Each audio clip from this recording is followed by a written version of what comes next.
정하건대 나로 네게 들어가게 하라. 당신의 도장과 끌과 지팡이를 내게 담보로 주소서.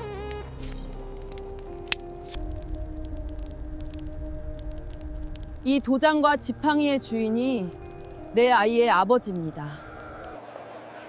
그녀가 나보다 옳도다. 내가 약속을 어겨노라.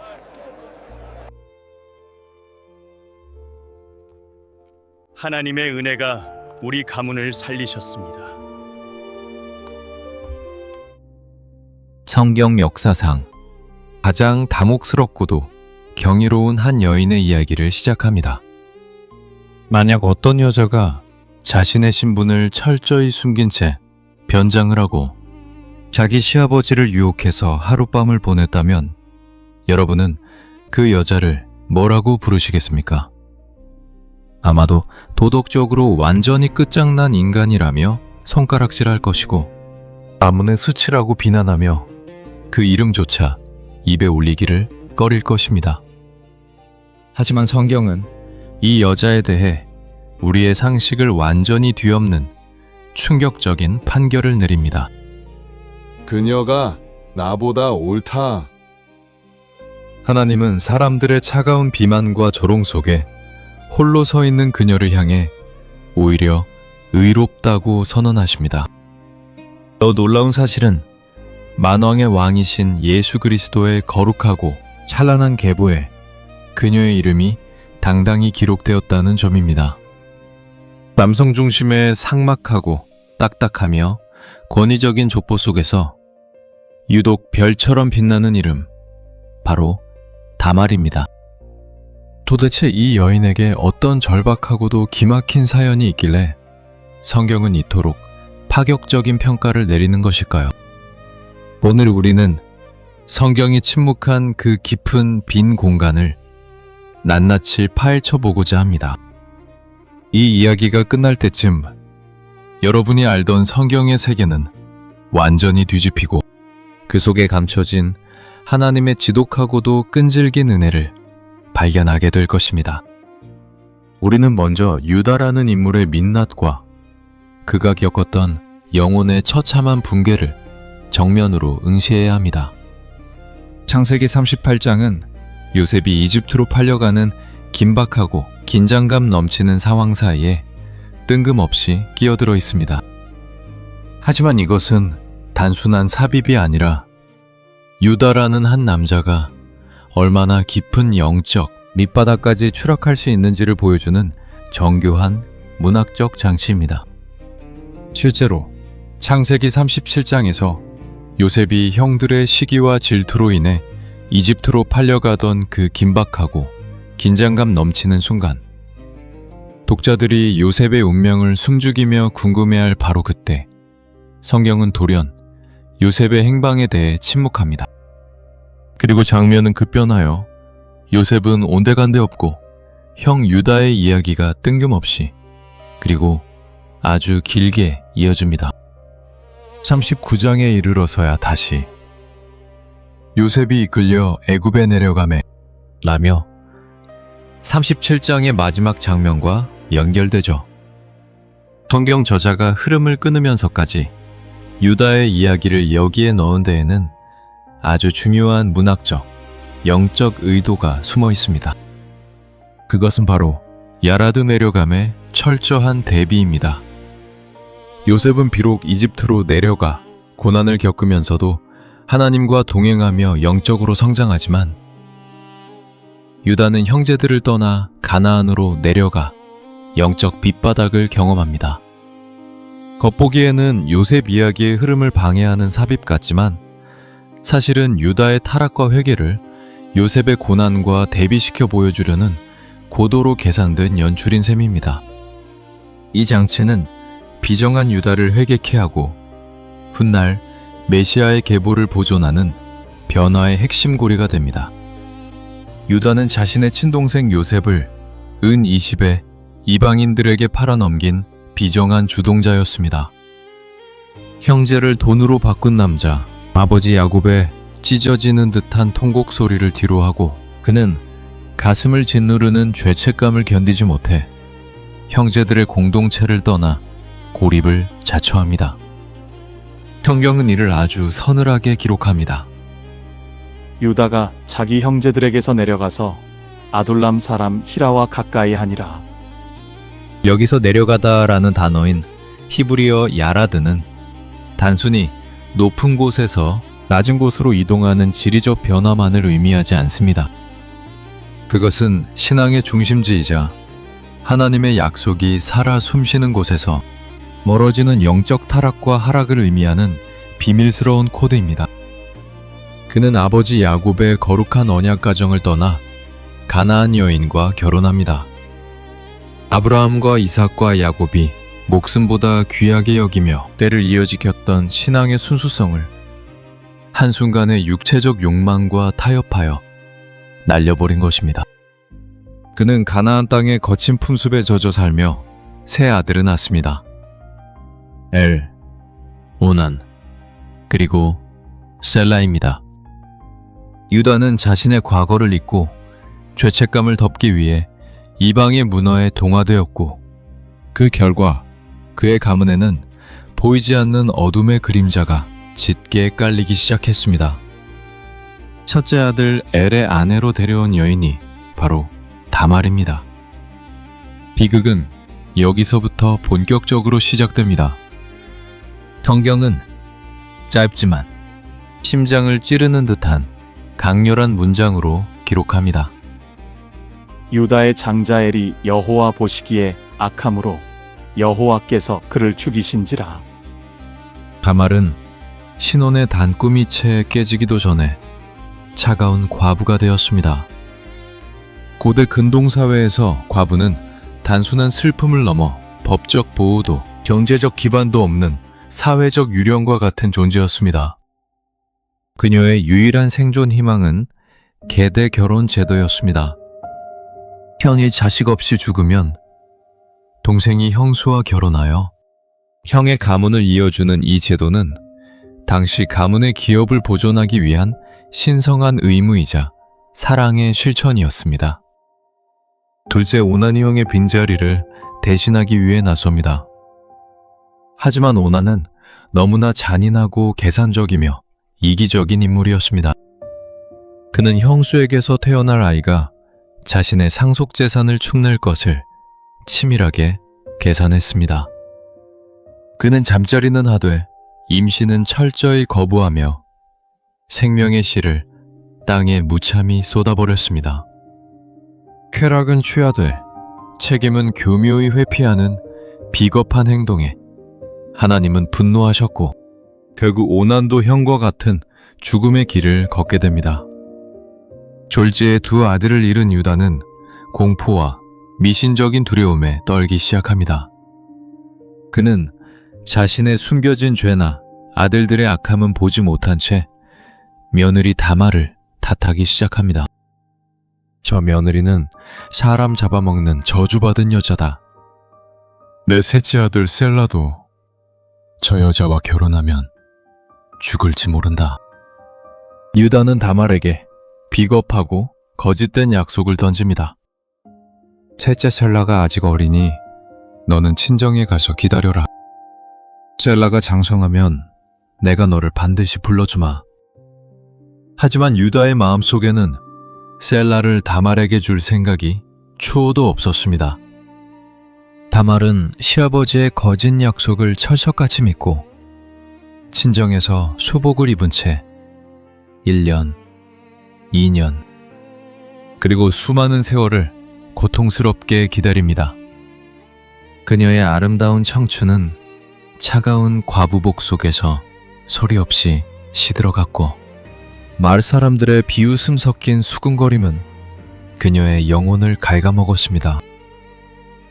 다말은 매일같이 길목을 바라보며 시아버지의 소식을 애타게 기다렸을 것입니다.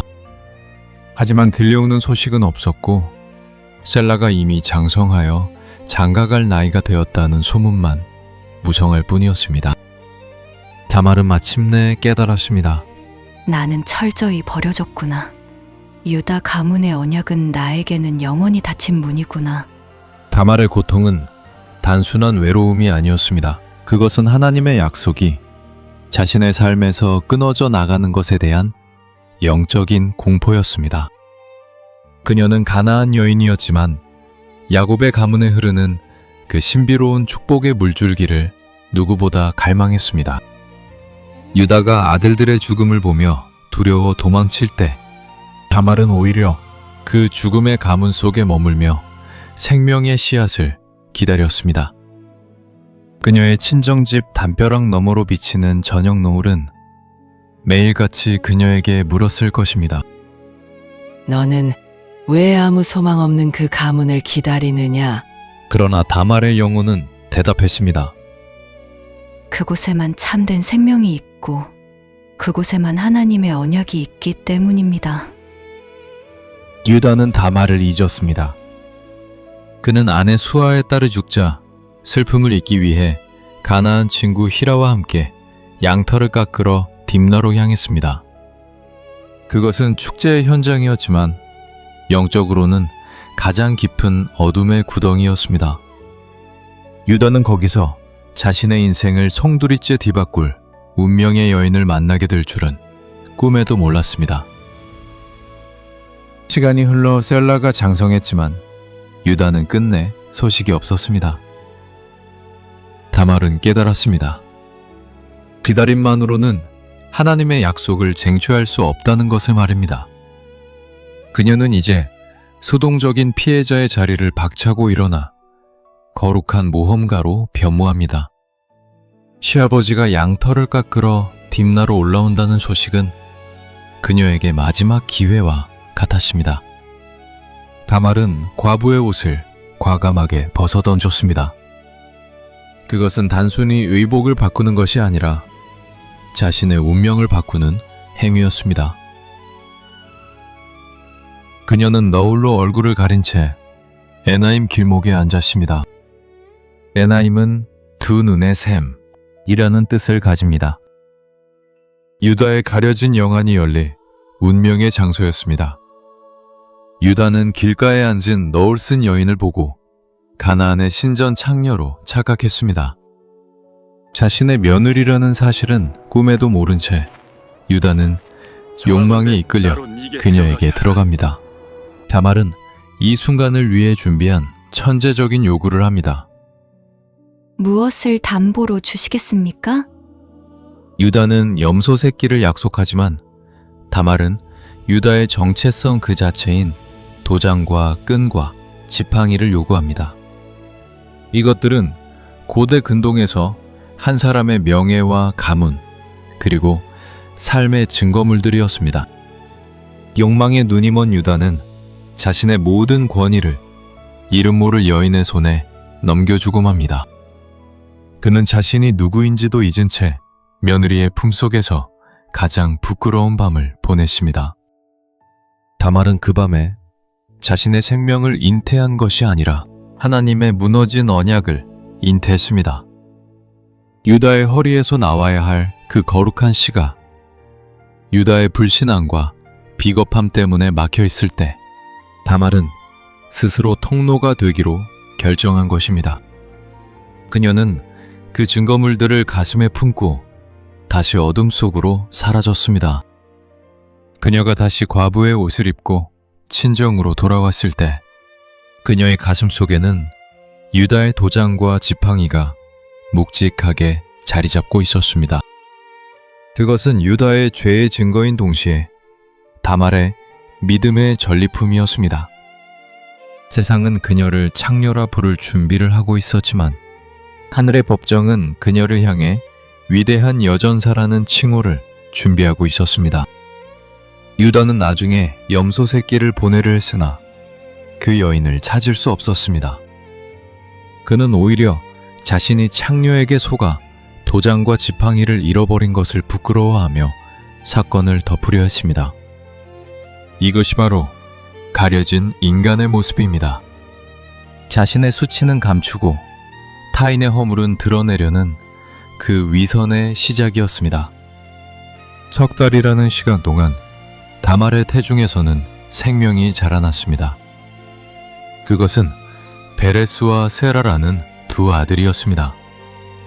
유다가 그토록 두려워하던 죽음의 저주가 다말의 태안에서 생명의 축복으로 뒤바뀌고 있었던 것입니다.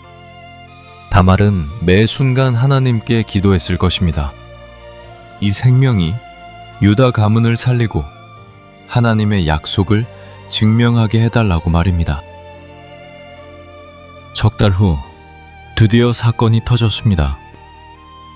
당신의 며느리 다말이 행음하였고 그 결과 임신하였다는 소식이 유다에게 전달되었습니다. 유다는 경노했습니다. 그를 끌어내어 불태우라! 자신은 석 달 전 길가에서 부도덕한 짓을 했으면서 며느리에게는 엄격한 율법의 잣대를 들이댑니다. 이것이 인간의 추악한 이중성입니다. 화영장으로 끌려나가는 다말의 등 뒤로 거대한 불길이 치솟았습니다. 성문 앞 광장에는 균일한 대형을 피하여 자연스럽게 흩어져 있는 광대하고 다채로운 인파가 다양하게 활동하며 이 자극적인 구경거리를 보기 위해 모여들었습니다. 조롱과 멸시가 쏟아지는 그 순간 다말은 비명을 지르는 대신 조용히 물건 3가지를 유다에게 보냈습니다.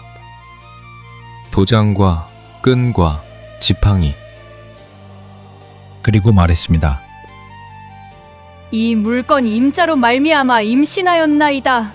청하건대 보소서. 이 도장과 그 끈과 지팡이가 누구의 것이니까? 유다는 얼어붙었습니다. 그것은 자신의 것이었습니다. 자신이 내뱉은 사형 선고가 부메랑이 되어 돌아온 순간입니다. 그 찰나의 침묵 속에 유다의 영혼은 무너져 내렸습니다. 그리고 그는 군중 앞에서 외쳤습니다. 그는 나보다 옳도다. 내가 그를 내 아들 셀라에게 주지 아니하였음이로다.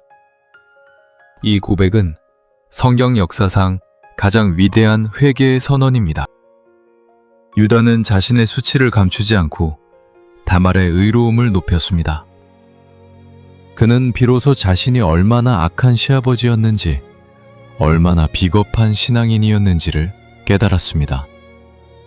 다말의 거룩한 도박은 유다라는 한 남자를 정죄의 자리에서 회개의 자리로 옮겨 놓았습니다. 다말은 쌍둥이를 낳았습니다. 베레스와 세라. 베레스는 뚫고 나온다는 뜻입니다. 절망의 벽을 뚫고, 위선의 벽을 뚫고 하나님의 은혜가 터져 나온 것입니다. 이 베레스의 계보에서 보아스가 나오고 다윗이 나오며 마침내 우리 주 예수 그리스도가 오십니다. 다말은 단순히 시아버지를 속인 여자가 아니었습니다.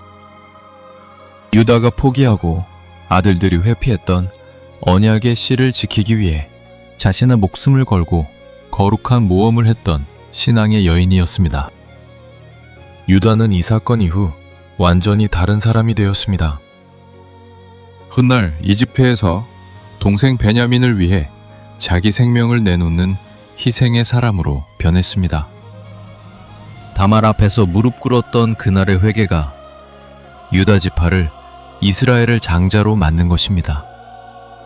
하나님은 우리의 완벽함이 아니라 그분의 약속을 붙잡는 간절함을 보십니다. 다말의 용기가 여러분의 용기가 되기를, 유다의 회개가 여러분의 회복이 되기를 소망합니다. 하나님은 오늘도 깨어진 삶의 조각들을 모아 가장 찬란한 구원의 드라마를 쓰고 계십니다. 완벽을 뚫고 나오는 그 베레스의 은혜가 여러분의 삶의 모든 막힘담을 허물고 하나님의 영광스러운 계보를 이어가게 할 것입니다. 내가 그를 위하여 담봉가 되오리니 저를 믿고 베냐민을 보내주소서. 내 주의 종이 되게 하시고 베냐민은 아버지께로 보내주소서. 유다의 사자 예수 그리스도께서 우리를 위해 오셨습니다.